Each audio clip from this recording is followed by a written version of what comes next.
தரங்கம்பாடி அருகே முதியவர் ஒருவரை பார்த்து கிராம மக்கள் அச்சத்தில் ஓட்டம் பிடித்துள்ளனர்.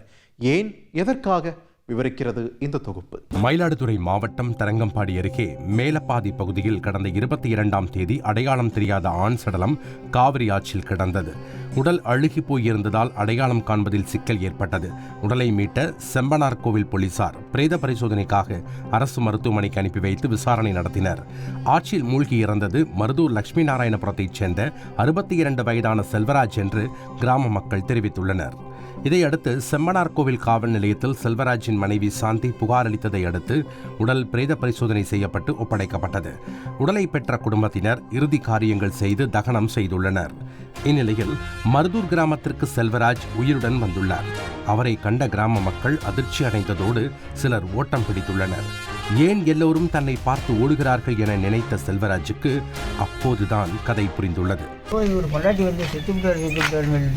எங்கெங்கேயோ கொல்லி வச்சுட்டு எங்கேயும் பணத்தை செய்து கிடந்துட்டு தேவந்தை வச்சுக்கிறார் உயிரோட சொல்லிட்டு அதை தெருவுக்கு போகிற எல்லாம் பயத்தில் ஓடுதெல்லாம் செத்தவர் எப்படா.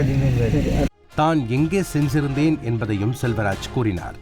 நான் ஈரோட்டில் எங்கள் ஓனர் 25 வருஷமாக இருக்கேங்க. அந்த 98, 43, 44, 58, 88 கேளுங்க. தாத்தா பிள்ளைங்கிற செல்வராஜுக்கு இன்னொருத்தர் உங்கள்கிட்ட இருந்தாலும் கேளுங்க. ஐயோ எங்கள் தெய்வமே அவர் தான் பேர். 30 வருஷமாக இருக்கான். அவன்கிட்ட 2005 வேலை பார்த்துருக்கேன்.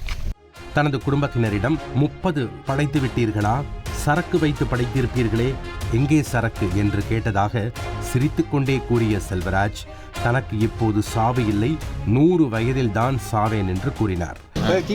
பஞ்சபாண்டவர்கள் நாடகம் ஓடுது. பஞ்சபாண்டவர்கள் 5 பேர் நல்ல தருமான் தீமான் தருமான் அப்படின்னு இருந்தாங்க பாருங்க.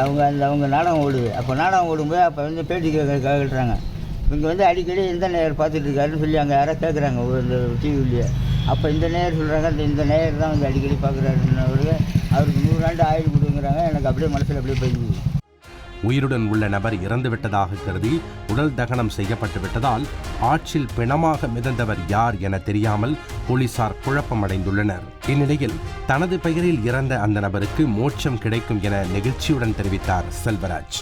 என்ன வச்சுன்னு அவனுக்கு ஒரு மோட்சம் கிடைச்ச வரைக்கும் நல்லது போங்க. நானே என் பிரமேசுக்கு 4 பேருக்கு நல்லது செய்ய வரைக்கும் நான் உயிரோடு இருக்கும்போது சித்தவங்களோட பேரோட அவனுக்கு நல்லது செஞ்ச வரைக்கும் நல்லதுதான். செய்திகளை உடனுக்குடன் தெரிந்து கொள்ள உடனே சப்ஸ்கிரைப் பண்ணுங்க.